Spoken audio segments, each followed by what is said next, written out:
Jadi kali ini Tia akan menjelaskan bagaimana cara mencari ukuran tapel yang baik dan benar dan untuk proporsi yang tepat, karena kebanyakan niki bentuknya niki kurang, terus proporsinya niki masih salah. Jadi Tia sedikit menjelaskan bagaimana caranya mencari skala dan juga perbandingan tapel ogogowi. Jadi yang pertama kita mulai dari panjang dan lebar tapel ogogoh. Jadi yang Tia maksud panjang dan lebar niki adalah dari kepala atas sampai bawah niki Tia maksud panjang tapel, dan dari mata kiri sampai mata kanan niki termasuk lebar tapel ogogoh. Jadi gimana caranya biar seimbang niki, biar tidak terlalu lebar dan tidak terlalu panjang. Oke, jadi yang pertama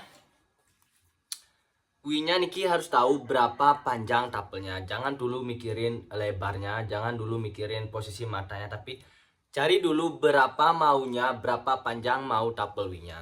Di sini Tiang pakai sekitar, anggap aja niki 20 cm.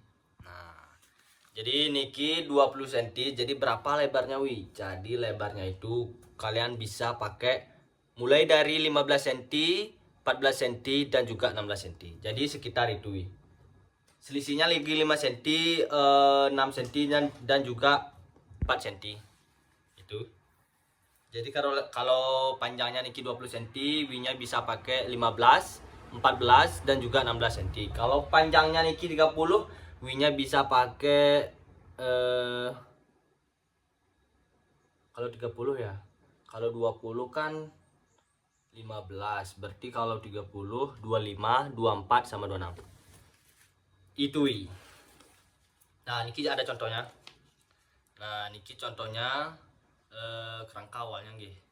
Jadi niki sama niki ukurannya 20 cm dan niki 15 cm wi. Jadi 15 cm kalian lengkungkan saja seperti ini. Nah, cari 15 cm dulu baru kalian pasang di gini di kerangka awalnya.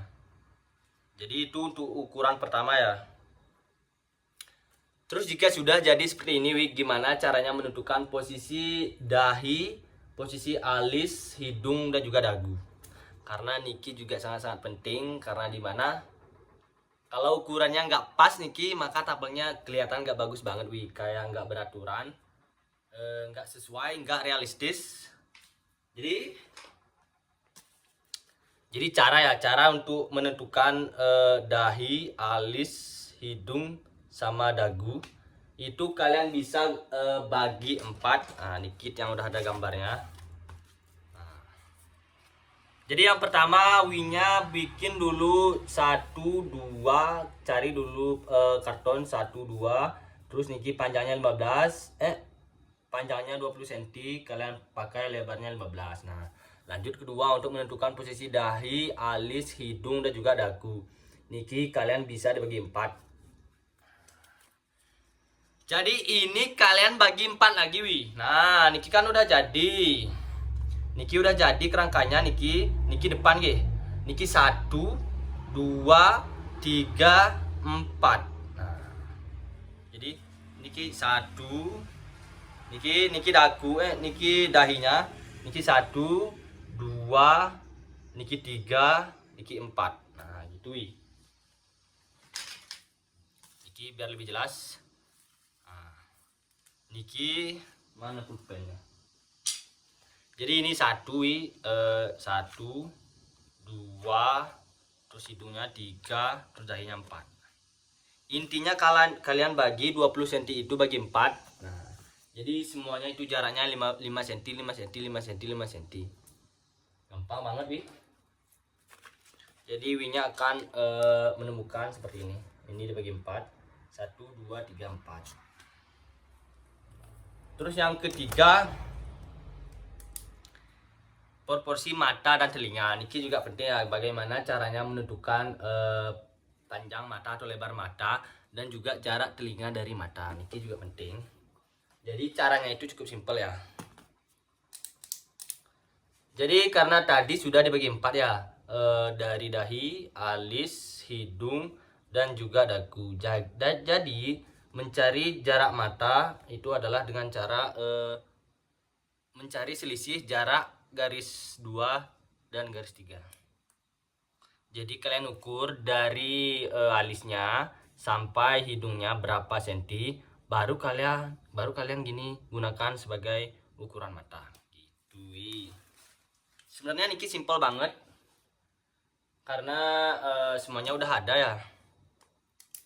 Contoh nih niki panjangnya 5 cm ya, niki hidungnya panjangnya 5 cm dari alis.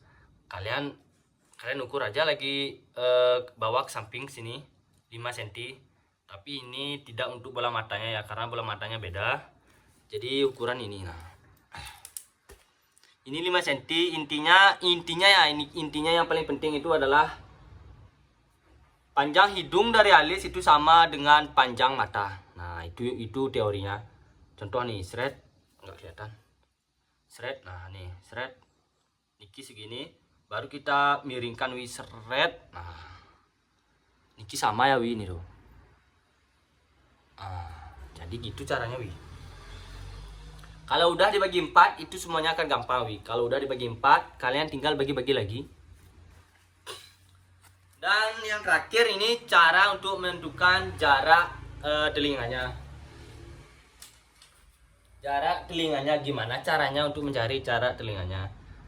Jadi niki kalian bisa gunakan atau bisa menggunakan metode kalian ukur dulu bola mata. Bola mata itu dari niki ya 1, 2 nih. Beda kalau cari jarak mata yang kayak tadi itu dari alis sampai alis ini. Tapi kalau cari jarak telinga itu kita gunakan bola mata. Jadi bola matanya sekitar segini segini. Nih segini. Kita kali 2 ke samping 1, 2. Jadi cara untuk mencari jarak telinga itu tinggal kalian cari jarak bola mata ya, bola mata bukan jarak mata, bola mata, terus kalian bagi 2. Itu kalian sudah menentukan jarak telinganya. Terus yang paling penting juga niki jika kalian sudah menemukan niki jarak semuanya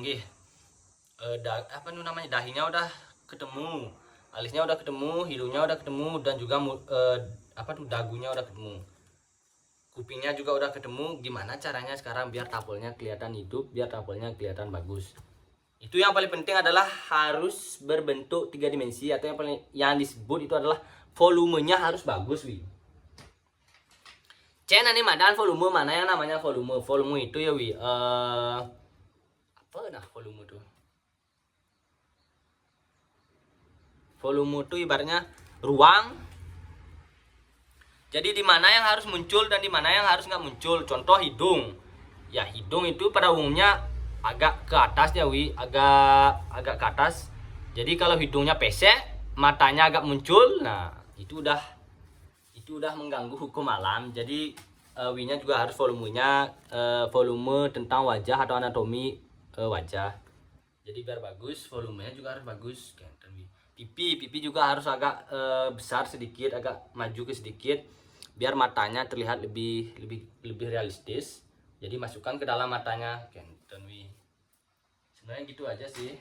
Yang paling penting itu adalah ukuran, terus juga proporsi. Jadi proporsi itu keseimbangan ya, simetris, matanya harus simetris, telinganya juga harus simetris, biar sama semuanya Karena yang paling susah bikin tapel itu memang yang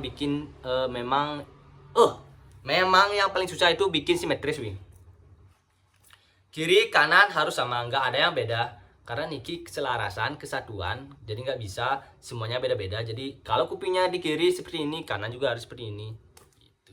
Jadi nggak boleh dibeda-bedakan. Dan yang paling penting juga itu adalah volume. Tentu aja volume niki hal yang juga menentukan tapel kalian bagus atau enggak. Tapi ya terakhir menurut yang niki pribadi, kalau nya udah tahu dan peka niki, walaupun nggak pakai ngukur-ngukur kayak tadi yang Tiang jelaskan, nya juga bakal bisa. Tergantung seberapa lama nya udah latihan dan seberapa lama nya udah memahami anatomi dan bentuk-bentuk wajah manusia. Jadi paling penting ini adalah latihan. Kalian harus sering latihan, kalian harus sering coba-coba. Jangan takut gagal, tapi kalian harus takut kalian nggak pernah coba gitu Jadi segitu aja untuk Tiang, dan Semoga niki informasinya bermanfaat dan juga berguna untuk kalian semua. Oke, wisuk semua.